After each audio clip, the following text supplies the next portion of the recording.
History Secrets.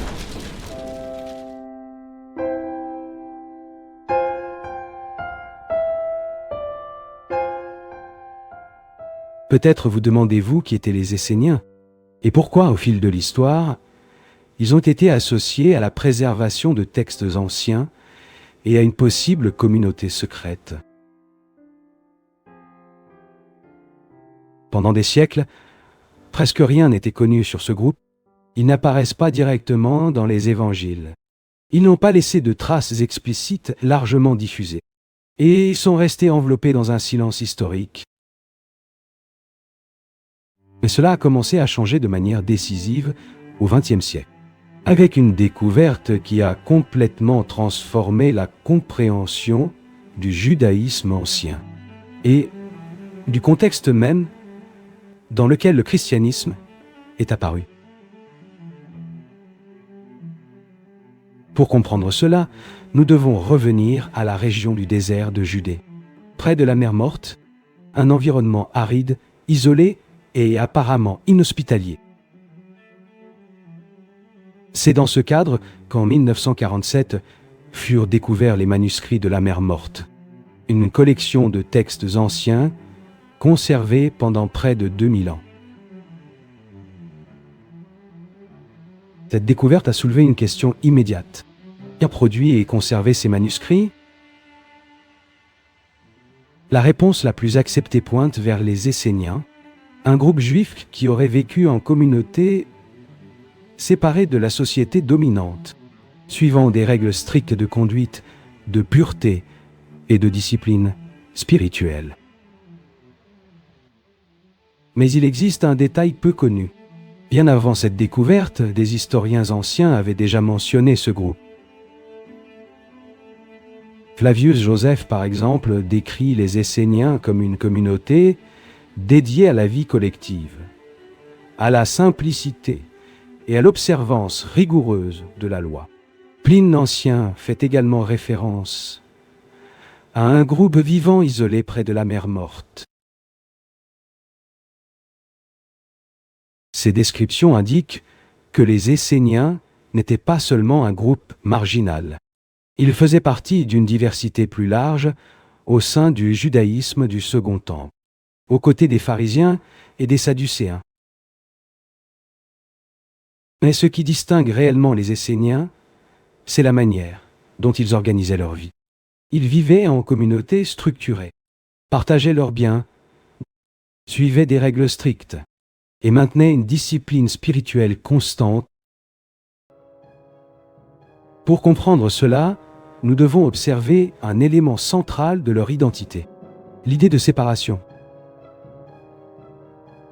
Les Esséniens croyaient que la société qui les entourait était corrompue et qu'il était nécessaire de vivre autrement en préservant la pureté spirituelle et la fidélité à la loi.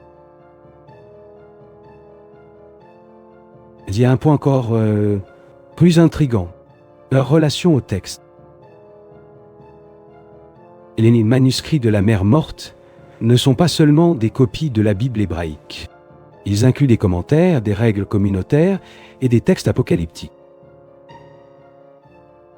Cela suggère que les Esséniens ne faisaient pas que préserver des textes. Ils les interprétaient, les organisaient et transmettaient une vision spécifique du monde. Et c'est ici que surgit l'idée d'une communauté secrète, pas nécessairement secrète au sens caché, mais réservée, préparée, avec un accès contrôlé au savoir. Certains textes indiquent que l'entrée dans la communauté exigeait une préparation, des périodes d'épreuve et un engagement envers des règles strictes. Cela soulève une question importante. Le savoir conservé était-il accessible à tous ou seulement aux initiés? Peut-être commencez-vous à percevoir que les Esséniens n'étaient pas seulement des gardiens de texte. Ils étaient aussi des gardiens de l'interprétation. Et cela change complètement la manière dont nous comprenons leur rôle. Car préserver un texte ne consiste pas seulement à le copier. C'est aussi décider comment il sera compris. Et cela implique une responsabilité, mais aussi un pouvoir. Et à ce point, surgit une question centrale. Dans quelle mesure cette communauté a-t-elle influencé les idées qui apparaîtront plus tard dans le christianisme ? Mais il existe un point encore plus sensible lorsque nous approfondissons cette enquête. La relation entre les Esséniens et l'émergence du christianisme. Pour comprendre cela, nous devons observer des similitudes entre certaines idées présentes dans les manuscrits de la Mer Morte et celles qui apparaissent plus tard dans les évangiles. Et des thèmes comme la pureté intérieure, la vie communautaire, l'attente d'un temps décisif et l'opposition entre lumière et ténèbres apparaissent dans les deux contextes. Cela soulève une question inévitable. Y a-t-il eu une influence directe ? Certains chercheurs suggèrent que Jean le Baptiste a pu avoir un contact avec des communautés esséniennes, en raison de son mode de vie dans le désert et de son accent sur la purification. Mais il n'existe pas de consensus définitif à ce sujet. Et il est important de maintenir cette distinction. Ce que nous pouvons affirmer avec plus de certitude, c'est que les Esséniens et les premiers chrétiens sont apparus dans le même environnement culturel et religieux. Le judaïsme du Second Temple. Cela signifie que certaines idées étaient déjà présentes dans le contexte, circulant entre différents groupes, interprétées de différentes manières. Mais il y a un détail encore plus intéressant, la manière dont chaque groupe traitait ses idées. Les Esséniens tendaient vers l'isolement, à la préservation interne, à la construction d'une communauté séparée, tandis que le mouvement qui deviendra plus tard le christianisme suivit une voie différente, plus ouverte, plus expansive. Et cela révèle une différence fondamentale, non seulement dans le contenu des idées, mais aussi dans la manière dont elles étaient transmises. Pour comprendre cela, nous devons considérer le rôle des textes. Chez les Esséniens, les manuscrits étaient soigneusement conservés et contrôlés. L'accès était limité. L'interprétation était menée en interne. En revanche, dans le christianisme primitif, les messages commencèrent à circuler plus largement, à travers des récits, des lettres et des enseignements oraux. Cela suggère deux modèles différents de relation au savoir, un fondé sur la préservation et la séparation, l'autre sur la diffusion et le partage. Mais cela ne signifie pas que l'un soit plus vrai que l'autre, cela révèle simplement des stratégies différentes. Et cela nous conduit à une question plus profonde. Lequel de ces modèles a eu le plus grand impact historique ?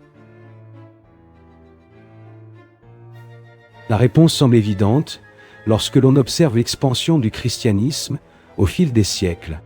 Tandis que les Esséniens ont disparu comme groupe identifiable, les idées chrétiennes se sont étendues à travers différentes régions et cultures. Mais il y a un détail important. La disparition des Esséniens n'a pas signifié la disparition de leur influence. Les textes qu'ils ont préservés ont continué d'exister. Bien qu'ils soient restés cachés pendant des siècles, et lorsqu'ils ont été redécouverts, ils ont offert de nouvelles perspectives sur le passé. Ils ont révélé que le monde dans lequel le christianisme est né était beaucoup plus divers et complexe qu'on ne l'imaginait. Et cela change complètement la manière dont nous comprenons l'histoire. Car cela montre que les idées ne naissent pas de manière isolée. Elles émergent de contextes, de tensions culturelles et spirituelles. Et à ce stade, les Esséniens cessent d'être seulement une communauté isolée et deviennent partie d'un cadre plus large, un cadre dans lequel différentes visions cherchaient à comprendre le même mystère. Mais il existe encore une dimension finale qui transforme complètement la manière dont nous comprenons les Esséniens. L'intention derrière la préservation. Pour comprendre cela, nous devons aller au-delà de l'idée qu'ils ne faisaient que conserver des textes anciens.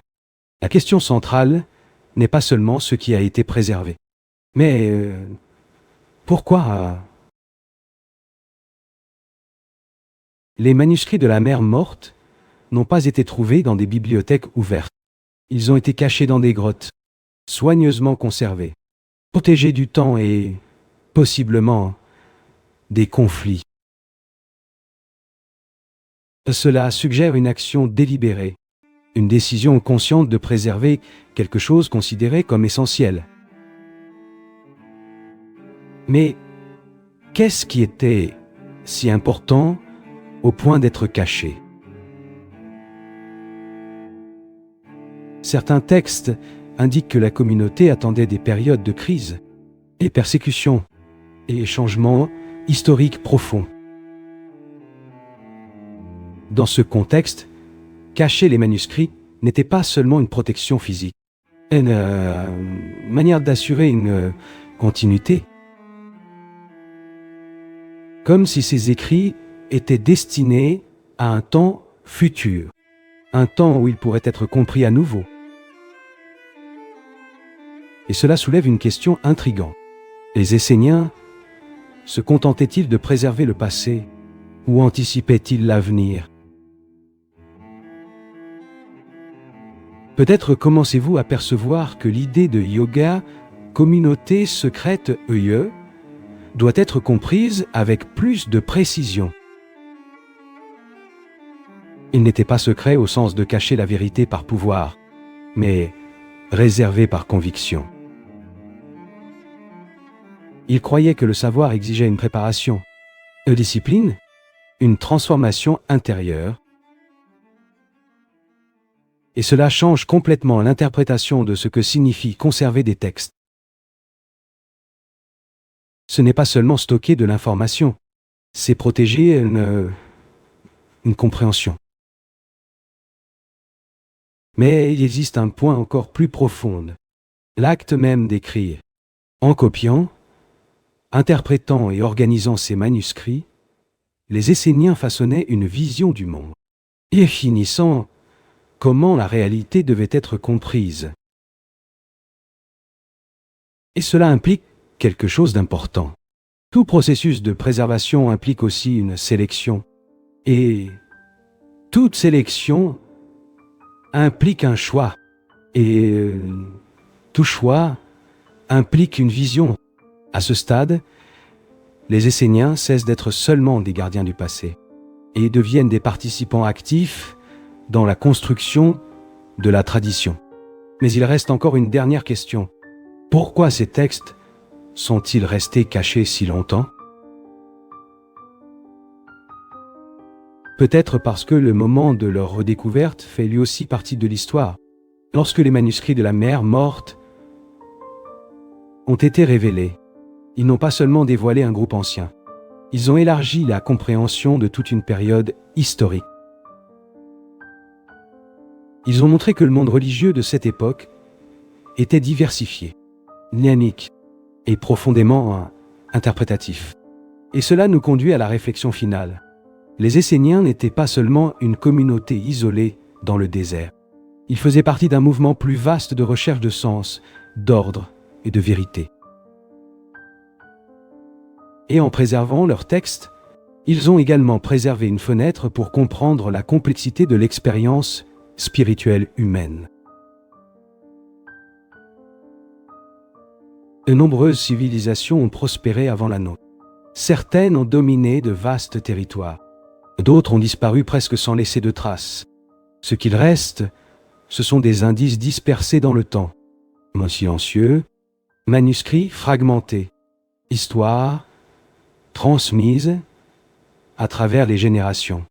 Chaque découverte nous rapproche un peu plus de la vérité, mais l'histoire garde encore de nombreux secrets.